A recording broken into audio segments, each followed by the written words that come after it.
Yun bang mga tao na nalaman na ang katotohanan at isinasagawa o isinasabuhay na ang mga ito, pero hindi pa po sila nabaptize. Tapos namatay na po sila. Magkakamit pa rin po ba sila ng eternal life? Aabangan ko po yung sagot nyo, Pastor. Ayan, salamat, sabi niya, mga kapatid. Salamat po dahil inaabangan nyo ang sagot. Yun anyang tanong niya, yun anyang excuse me po. Isang tao na alam na yung katotohanan, mga kapatid, isinasagawa na, no? Isinasabuhay na. Pero hindi pa po na-baptize and then namatay. Delikado yun, no? Nung namatay, mga kapatid, hindi na-baptize. Magkakamit pa rin ba sila ng eternal life, mga kapatid? Alam nyo, kung isinasagawa niya na yung katotohanan at isinasabuhay na, ibig sabihin, pinapractice na yon, mga kapatid, no? Pinapractice niya na. So pag pinapractice niya na, isa doon sa ma-practice niya, yung bautismo. Di ba, mga kapatid? Dahil andun yun pagsisisi, panampalataya, di ba? Naturuan na, and then tinanggap na. Di ba, ang kasunod doon, bautismo, mga kapatid. Okay? So, dito po, pero sa kanyang eksena o sa kanyang senaryo, hindi pa nabautismuhan. Ang masaklap dito, no, dalawa kasing pwede mangyari dito eh. Ang masaklap dito, kung ang isang kapatid na ito ay ayaw magpabautismo, mga kapatid. Ibig sabihin, pag hindi siya nagpabautismo, hindi talaga niya isinasagawa, isinasabuhay yung aral ng Biblia. Dahil, yung pong utos ng ating Panginoon, mga kapatid, ay may akibat na bautismo. Basahin natin ang Mateo 28, 19 hanggang 20. Okay? Ito po ang utos eh. Basahin natin.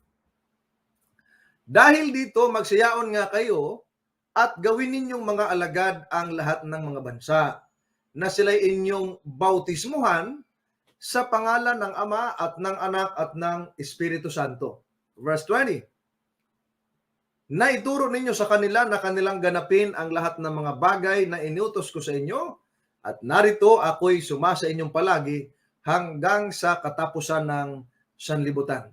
So diyan po, mga kapatid, lalo na sa verse 19, makikita po natin, mga kapatid, na mayroong pag-uutos ang Panginoon na magsiyaon nga kayo at gawin ninyong alagad ang mga bansa. Dito, mga kapatid, mayroong 4 na verb na nakikita natin dito, no?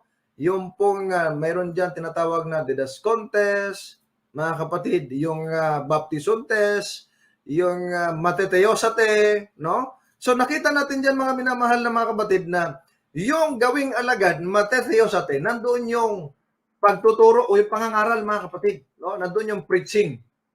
Natuturo ang sumunod sa ating Panginoon.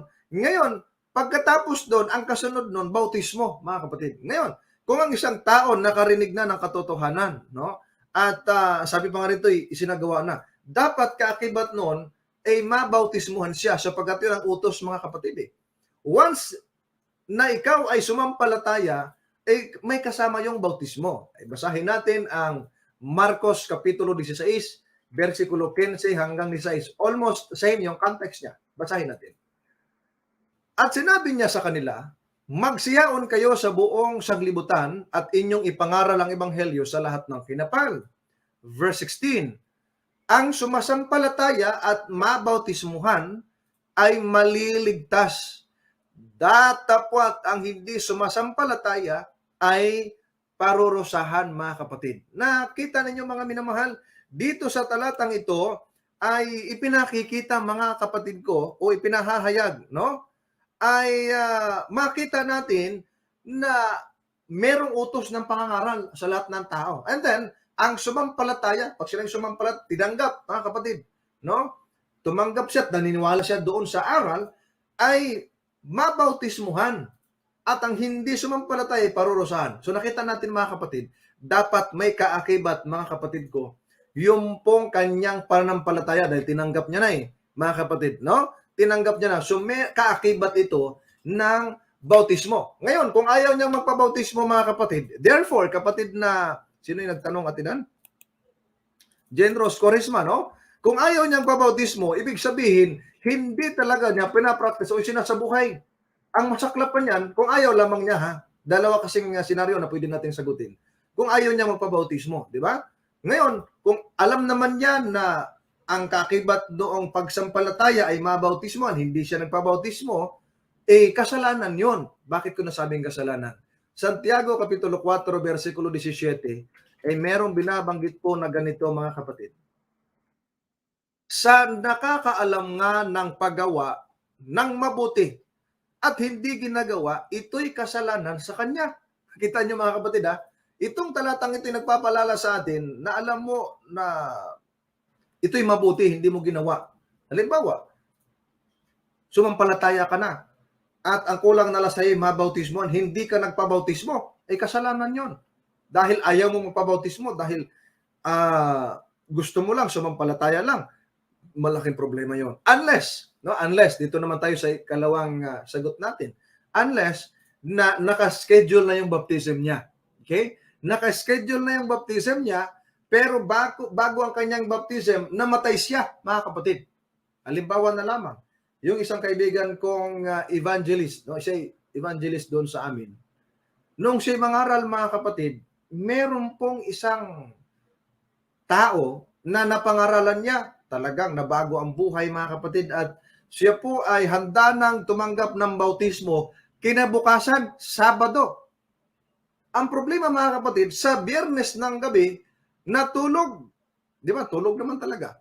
Ngayon, pagka umaga na, mga kapatid, ginigising na nung anak niya dahil tanghali na, alas 9 na, hindi pa lumalabas ng kwarto, patay na pala, mga kapatid. Ang tanong natin, yun ba ay sasabihin natin wala nang eternal life? Hindi natin mahukuman siya, hindi natin siya ma-judge, bagkos kung naisuko naman niya ang kanyang buhay, ay wala namang problema doon, mga kapatid. Bakit walang problema? Dahil gusto naman niyang magpabautismo, pero namatay siya. Pero kagad tinanggap niya ang ating Panginoong Hesus.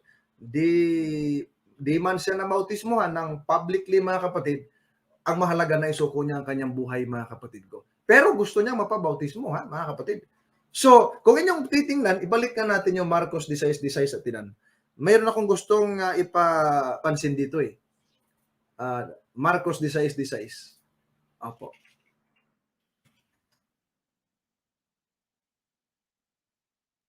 Ayan, sabi diyan, ang sumasampalataya at mabautismuhan ay maliligtas. Datapwat ang hindi sumasampalataya parurusahan. Nakita niyo, mga kapatid, itong talatang ito, napapansin po ba ninyo na ang sumasampalataya at mabautismuhan ay maliligtas? Dalawa yan. Pero sa contrast niya, pagdating sa baba, datapwat, subalit, ang hindi sumampalataya ay parurusahan. Bakit hindi idinugtong ulit yung salitang bautismo, di ba?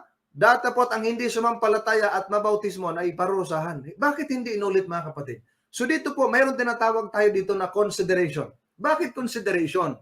Dahil, mga minamahal na mga kapatid, merong tao na hindi talaga kayang bautismuhan, mga kapatid. No? Halimbawa, yung taong hindi na makabangon. Okay? Malapit nang mamatay. Napakinggan niya ngayon yung aral. Napakinggan niya ngayon yung katotohanan. Nakilala niya ngayon ang Panginoong Hesus. Tinanggap niya ngayon, mga minamahal na mga kapatid. Nung tinanggap niya, hindi naman siya pwedeng mabangon, mga kapatid, at konting tiis na lang at di na magtatagal, siya ay mamamatay na, mga kapatid. Hindi na kailangang bautismohan yun. Alangan naman dadalhin yun at papahigain sa mga kapatid, no? Baka matuloy bigla, di ba? Kasalanan pa. Ibig sabihin, mga kapatid, may mga consideration doon na ganong bagay, mga kapatid. Halimbawa, bigyan ko kayo ng example. Dito po sa kasamahan ng ating Panginoong Hesus na ipinako sa cross, mga kapatid. Meron dyan no? Ipinako sa cross na dalawa. Yung isa, pareho dyan, mga tulisan o magnanakaw na binabanggit dyan. Sa Lucas 23, versikulo 42, simulan siguro natin sa 41 at ilan. Ganito ang ating mababasa hanggang 43 po yan. Okay? Sa 40 na lang, 40, para masundan natin. Sabi diyan,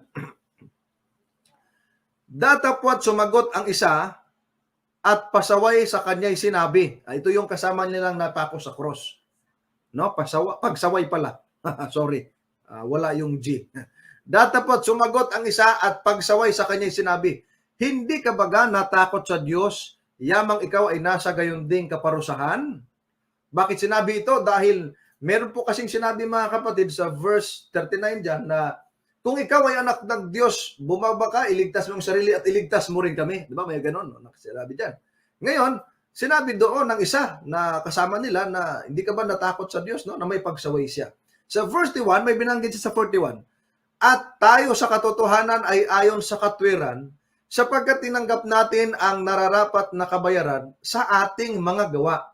Datapwat ang taong ito'y hindi gumagawa ng anumang masama. So dito mga kapatid sa 41, no, tanggalin mo lang muna natin. Dito sa 41 ay sinita ito pong isang kasama ng Panginoong Jesus, kasi dalawa yung mga kasama niya doong naipako. Yung isa, nung sabihin niya, bumaba ka, iligtas mo yung sarili, iligtas mo rin kami. Sinaway siya ngayon, nung isa, na ang sabi, tayo ang dapat tumanggap ng kaparusahan dahil ayon sa katwiran, tayo ay may kasalanan. Itong taong ito na kasama natin, wala itong ginawang masama. No? Walang ginawang masama. O, nabakanggit yung mga kapatid, na anuman. Okay? Verse 42, ano ang sabi dyan? Sabi dyan, at sinabi niya, Jesus, alalahanin mo ako pagdating mo sa iyong kaharian. Verse 43. Sabi dyan, at sinabi niya sa kanya, katotohanang sinasabi ko sa iyo, ngayon ay kakasamahin kita sa paraiso.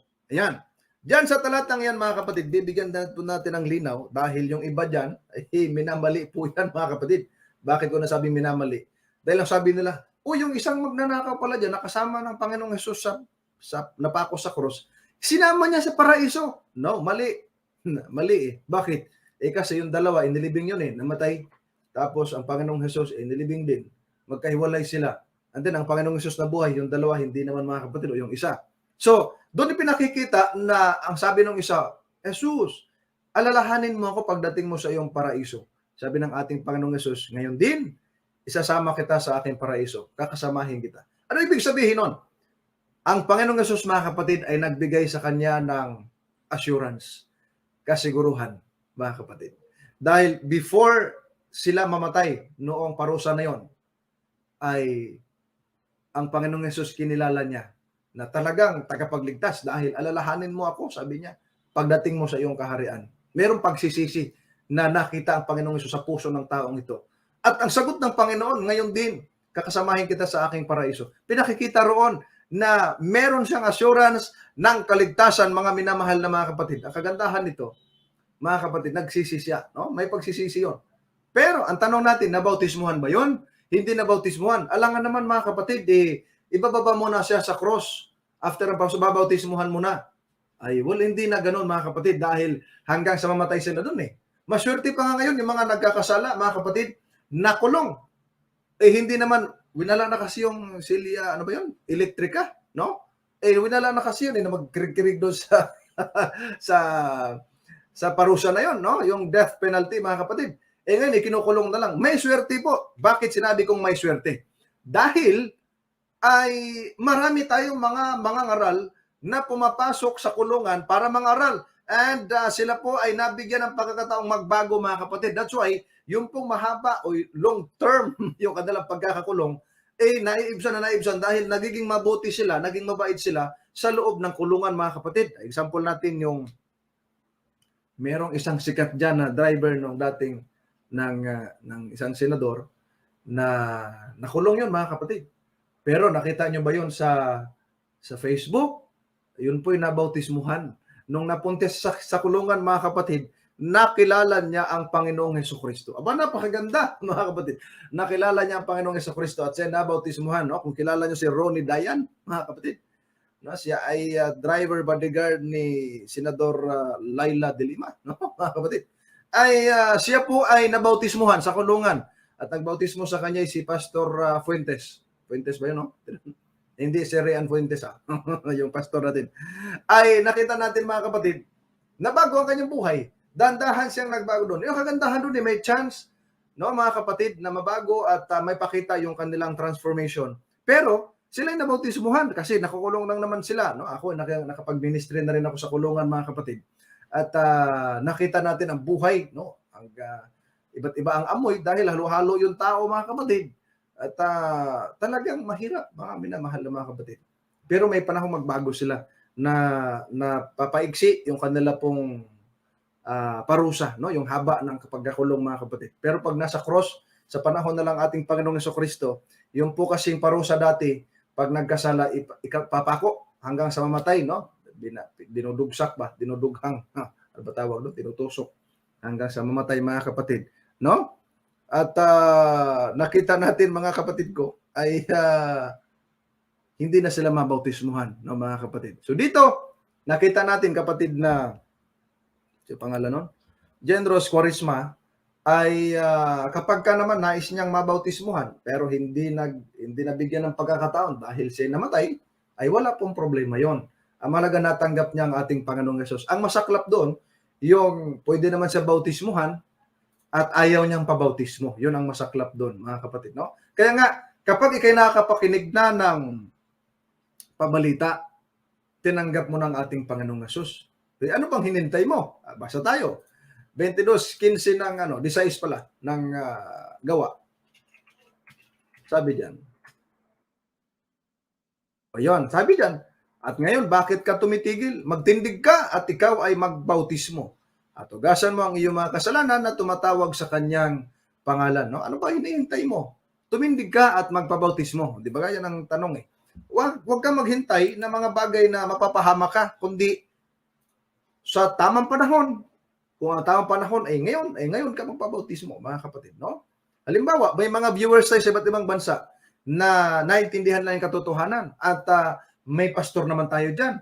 Huwag mo na hintayin na umuwi rito at magpabautismo. Kung pwede ka naman magpabautismo dyan, no? Wala namang problema. At may mga mag-a-assist naman sa inyo, no, mga kapatid. No? Ako po ay nasa KB pa. Marami po tayong mga viewers dati na Bible studyhan natin. At nadyan na rin sila na bautismuhan, no, mga kapatid. At wala namang problema yon, no, mga kapatid. At kung may time, doon tayo, mga kapatid, no? Doon tayo sa tamang panahon. Huwag nating hintayin na mapahamak pa tayo, mga minamahal na mga kapatid. At pagdating sa eternal life, tanging ang Panginoong Hesus ang makapagbibigay noon. At hindi naman yon makakamtan kaagad, kundi pagkatapos pa po ng first resurrection, sa second coming na ibibigay ng Panginoon.